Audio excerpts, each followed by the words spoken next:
Broadcasting from the business capital of the world, this is the Podcast Business News Network.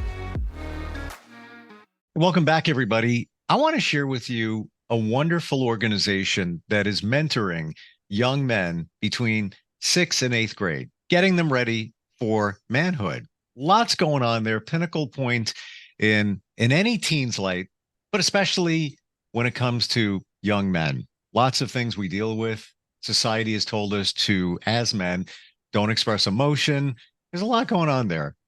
We're going to learn more about this organization based in Indiana and everything they do. And here's the gentleman behind it all. LaDarrius Calvin joins us here on the program. How are you doing today? Hey, I'm doing well, ripping and running, man. Yeah, I want to share with you, even before we jump in, that at my age, I joined just 15 weeks ago, joined a men's group.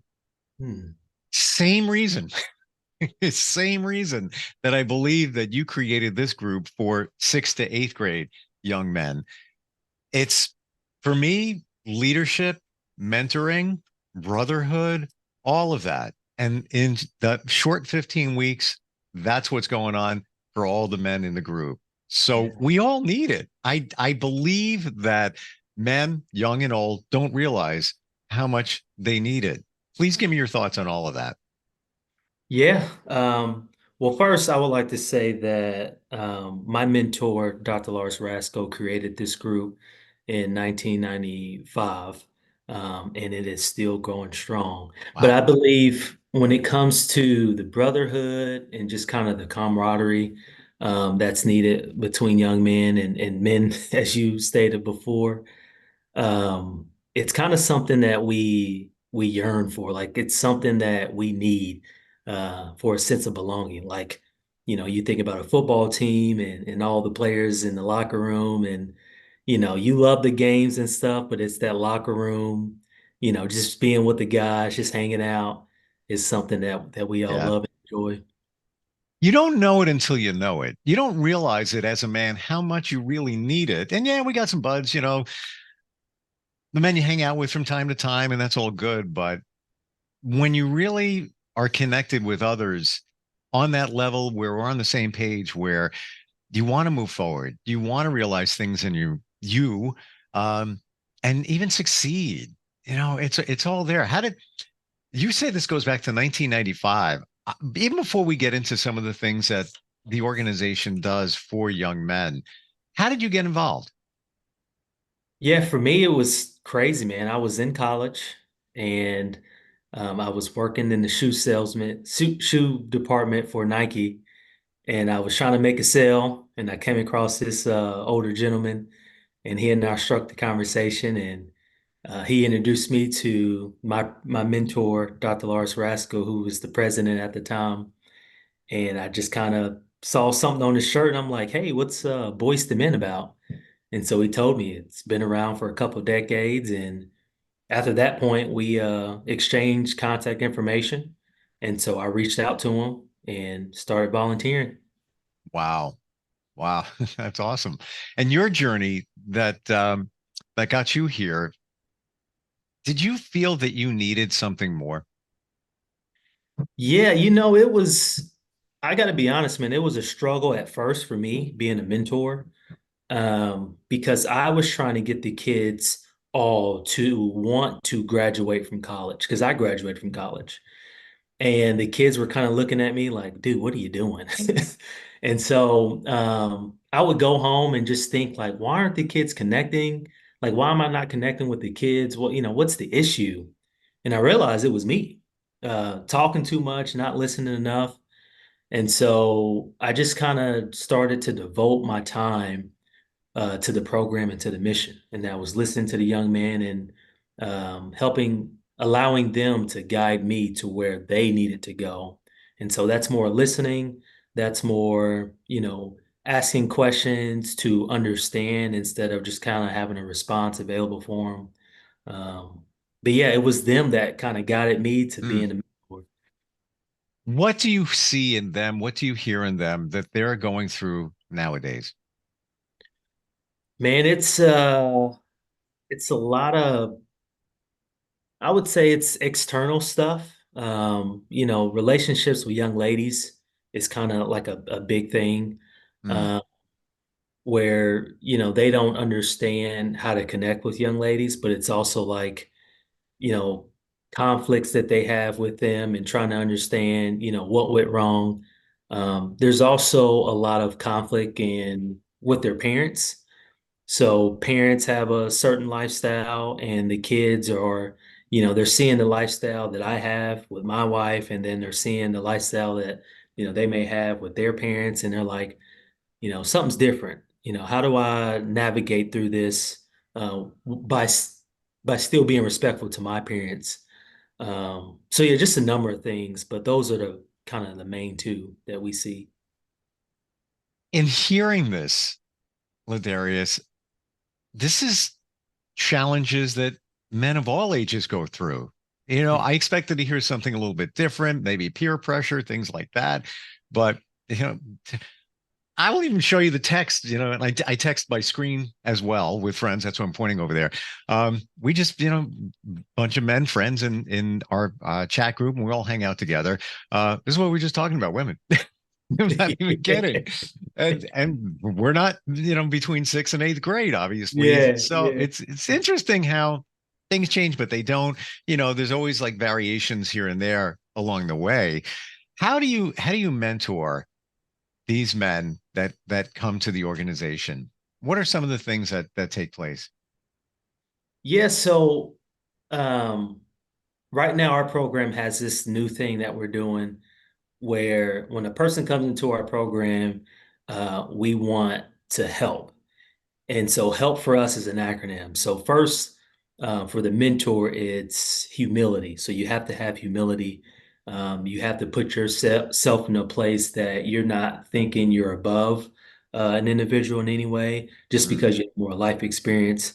The second thing would be encourage. So we are here to help encourage the young person, and that's kind of being a blanket. So it's, when they come to us, they're coming to us not to fix their problems, but to kind of just guide them through life with love. And that leads me to the third thing is we do everything with love, trying to understand, loving, with love, there's a lot of things that you can accomplish with that. And there's so many things that go into that, especially biblically. And then the last thing would be purpose. So everything we do with our young men is purposeful. So with that, they come in, they give us the information. We pride ourselves in being a program that listens to our young people, and so we listen to understand to help guide. But it's really just you give them advice, and you always want to let them know that they can take it or they don't have to, right? And so when I give advice, I'm like, you can do that if you want to. And I give them perspective when I give advice. Like, hey, back in the day, we didn't have cell phones or we weren't using cell phones like you were. This is how we would approach that situation. Is that feasible now? Could you still do that? And try to get some feedback from them on that Wow. advice. But yeah. Just the fact that they're engaged in a program like that, they're steps ahead of maybe others. Do you feel the same? Oh yeah. Oh yeah. When you think like with our program, we're trying to not only help them and encourage them throughout life, but also we try to expose them to so many different opportunities. For example, we just got back from a trip from Japan. Um, Wow. and so when you think of traveling to Japan, and coming back to America, there is a different life perspective that they have. So when they go anywhere, whether in the country, out of the country, they are comparing, American lifestyle, Japanese lifestyle, and it's just, it brings, like I said, perspective, but it also just kind of makes the world a little bit bigger. And so when you think about a teenager, most people who are listening probably have a teenager, if they're a parent, that, they think that that teenager only thinks and cares about themselves. And that's kind of the reality. But when you expose them to a different um, country, it kind of just makes them think about others, you know. So Hmm. that's the benefit that they get from being in our program. And yes, I have teenagers, and mind blow that you guys went to Japan. Oh my Yeah, gosh. Like, yeah. wow. Wow. How many in that group did you take? We took 13 young men. And the hope is these young men are going off to college. And so when they go off to college, college can be frightening because it's new, it's a very new experience. You don't have parents kind of hovering around you. And so being in a new environment like Japan, they've had to adapt to, you know, the time change and a different food, which I believe can also help with confidence. So being Hmm. more adaptable, you know, you can be adaptable in different conversations with people in different environments. And so hopefully that confidence will follow them either to their senior year of high school or to their freshman year of college. I'm almost speechless about the stuff you're doing. That's like amazing. Tell us more. I mean, the trip to Japan, what are some of the other things within the program or just opportunities for these young men? Yeah, so another thing that we do is we do college tours every summer. So this past summer, we actually went to the state of Pennsylvania. We went to the University of Pittsburgh, and then we actually went to Philadelphia, and we went to Villanova University. Again, just you know, expose these young men to different colleges across the state. And so at Villanova, they learned that students there are able to get free tickets to NBA games, MLB Hmm. games, and you know, now they're excited to potentially attend college. Um, Other things that we do is we try to help them learn how to cook. You know, that's a essential life skill that, you know, that's valuable to everyone, not just a young man. So parents are um, they love that because their kids can cook and they don't have to cook every day. So yeah, just those things. And um, man, it's a myriad of programs that we offer. But really, again, trying to expose them to different career paths and educational opportunities that are out there. Phenomenal. Have to be honest with you. It's terrific what you're doing in these programs. For you, you're mentoring. Who is your mentor? Who did you look up to?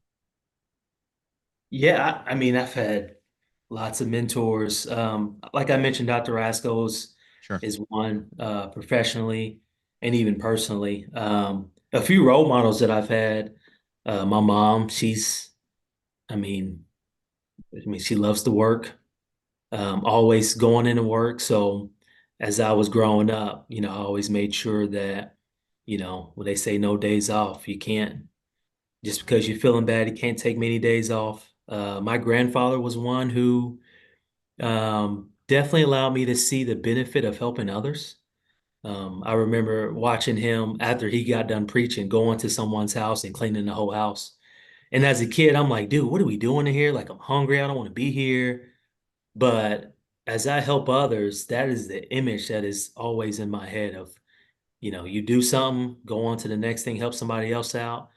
And you're not doing it for thanks. You're just doing it just because, you know, that's the, you know, that's the position God put you in. And so that's how you're gonna give back. Um, and yeah, I mean, my wife is also someone that I look up to. She keeps the house in order and keeps me in order. So, you know, I always praise her for what she does every day. You know, it's said that you shouldn't do things because you're getting something back. But many of us don't realize when you help others, you're doing some amazing things for your soul and yourself that I don't think we all realize. Again, you shouldn't do it for that reason alone, Right, right. but there's just something that comes back from helping others that's almost indescribable. The joy, the positivity, just the energy that exchanges is just amazing. I was in a situation a couple of weeks ago in the group I mentioned, and one of the men had medical issues. His wife was going through cancer treatment. They planned on redoing their backyard, just for the spring, summer. Couldn't do it. So 10 men, myself included, went over there and we just started. We did everything, did the mulch and everything. I'm on my hands and knees and I'm just putting the mulch in and I love doing that. I used to do it in my home. I sold it and in between places now, but that was kind of my thing. And the man that owned the house looks at me and goes, "Thank you so much." And I look at him and I was like, "No, thank you for the opportunity, not just to help you, but to be in your dirt. This feels so good. I haven't done it in so long." It was like, I didn't want to leave. It was Yeah. just, and he was tearing up that he couldn't believe that people were helping. People do want to help, but point here is we don't realize how much it does for us and for others. And you're doing it. You're giving back. It's so cool. Yeah. No, it's a sixth, seventh, or eighth grader doesn't they don't really say thank you, at the time that you're helping them. Right. But what's crazy is, you are out with your wife or whatever, and you're just walking past and you see somebody and they're like, "Hey, aren't you so and so?" And I'm like, yeah. And you see them in their adult life and you're like, wait, you still remember everything we did, 5, 6, 7 years ago? Heck yeah, man, I appreciate that. Doing that allowed me to do this. And you're just like, dude. And, sometimes you're not in the perfect mental space or emotional space, and that can just turn your whole outlook Yep. around. So it's Yep. just incredible. That's what I'm talking about. 100%. And they don't forget. I mean, it's always been said like kids are a sponge. Uh, my son remembers stuff from when he was 5. Blows my mind. Can't even like, and I know like that trip to Japan for those 13 that went, they will never forget it. And Right. I'm sure those experiences along their life will come up from time to time. Like, oh yeah, I remember that. And just the sense of independence of going away to another country like that with a totally different culture, language, all of that, just phenomenal. Yeah. What does Boys to Men need right now? Is it volunteers, sponsorship? What are you guys looking for to move things forward? Yeah, so sponsorship is kind of important right now. We are in a position where I would actually like to do Boys to Men full time. I'm doing it part time now. And so we need obviously funds to help us facilitate that. The other thing, and you mentioned this, is mentorship. We need mentors. Hmm. We need people who, like I mentioned before, are there to help with humility, encouragement, love, and purpose. So someone, I mean, I can't give a demographic because it can be anyone from 23 to 83. We actually have an 80 plus mentor on staff. So just someone that is, I mean, I would say really seeking God's heart, and someone that feels kind of called to be a mentor to an individual, or I should say individuals. Again, the clientele is from grade 6 through 8, but yeah, just someone, whether in the state of Indiana that just wants to help out and be among other uh, Christian followers, or, just people of faith, really. Um, like we talk about the program being a brotherhood for the kids, but also for the mentors. It is definitely a brotherhood, because we give our time every Tuesday and Friday. Uh, We are doing it outside of the family. So, sometimes wives are like, do you have to do it every Friday night? But they know the purpose. So yeah, that's the type of mentor we need. wow. And you have different programs. Like, do you even have a coaching program, a life coaching program, right? Yeah, yeah, life coaching, that's more for those kids. That's like individual mentoring, for those who, are struggling maybe just a little bit more than the average kid. So that is kind of outside the Tuesday and Friday. So we usually do the life coaching throughout the week. But that also has some um, awesome benefits as well. We've been doing that for probably the last 10 years now. Hmm. And on the reverse of this, the young men that you help, Who qualifies? Who can become a member of Boys to Men? Yeah, so any young man in the sixth, seventh, or eighth grade in the state of Indianapolis for right now, that has a parent that would like to bring them alongside on this journey of being a better man, being a leader, and just trying to understand themselves as a young person.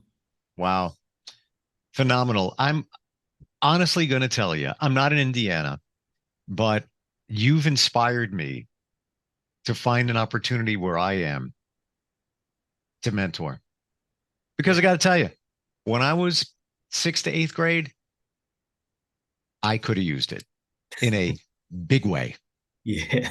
And there was nothing available. At least it wasn't on my radar or my mom's radar. Truly, truly could have used it back then. So amazing Yeah. that it's Yeah. there. Yeah, I would like that. I mean, so when you say like nothing available, I thought the same thing as a kid. But with this program, these kids are able to see that there is lots out there. We're connected with other programs that are trying to help young people as well. And so, like I said, we try to expose them. But being in our program, you get to see that even in a small city of Indianapolis, there's five, six, seven, eight organizations that are trying to do exactly what we're doing, but doing it in a different way, Mm, whether it's teaching kids how to swim, teaching kids about technology, teaching kids how to be entrepreneurs. So yeah, just being a part of a program like this sure. exposes you to other opportunities. And when I said wasn't available when I was growing up, I'm sure there was less, but it wasn't, you didn't know about it because you Right. couldn't Google it. Yeah, You yeah, no know, Google. yeah. So it might have been there, but I believe you're in a different time now. I believe that we realize in our society um, that it is needed. That, for example, we're okay talking about mental health now. That you Hmm, have to take care of your physical, also your right. mental health. Back in the day, you said mental health. People were like, "Whoa, and that one's got a problem over there." Whoa, yeah, yeah.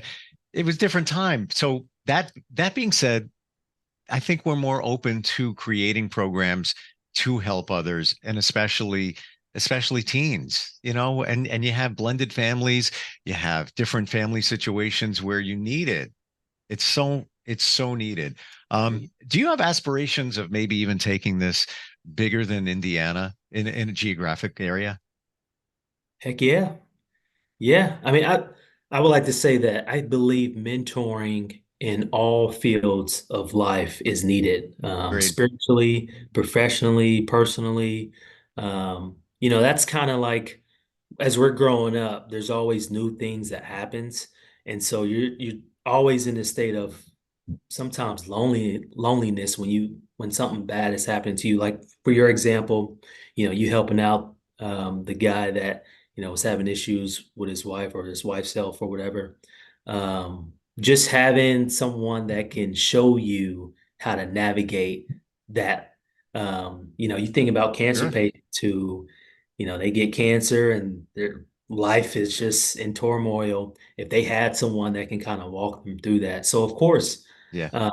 we would love to see Boyz II Men in California, New York, and all those different things, but also would want someone that would have the same type of passion to help run that in those cities. I had a mentor, and I wouldn't be here if it wasn't for him because I always wanted to be on the radio and broadcast. And I would make up tapes in my bedroom. I'll laser it. Doesn't matter, how we met and yeah, how we connected and all that. But he was in the broadcast industry and he reached into my jacket and pulled a tape out and submitted it.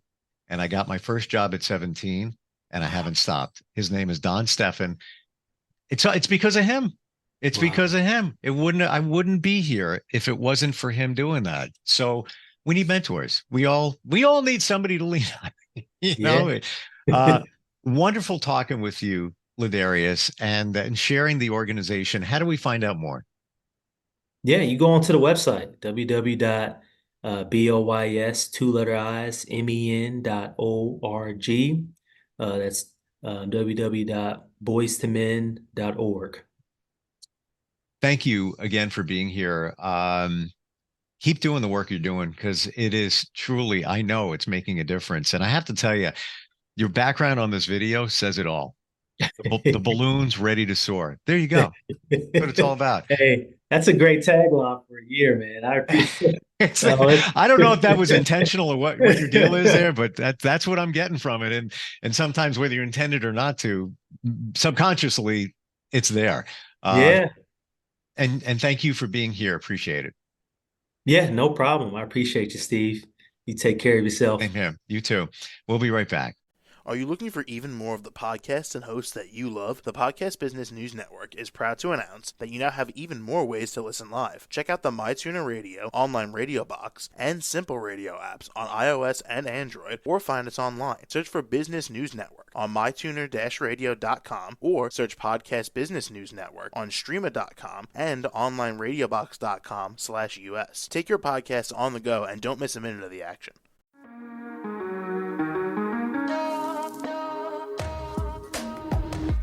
Broadcasting from the business capital of the world, this is the Podcast Business News Network. For nearly 2,000 severely injured veterans, everyday life has become filled with barriers. Day-to-day simple tasks can become pretty daunting. I have to carry my chair up 2 flights of steps or have somebody do it for me. What scares me the most is just the falling. When I'm struggling with my house, I think, to have that one great barrier just knocked down, it's crucial.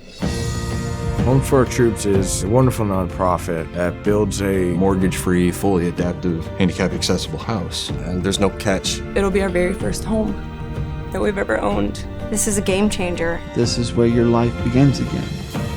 We need you to join us in completing this important mission. Please visit hfotusa.org and help build homes and rebuild lives. Because of you, everything's going to be okay.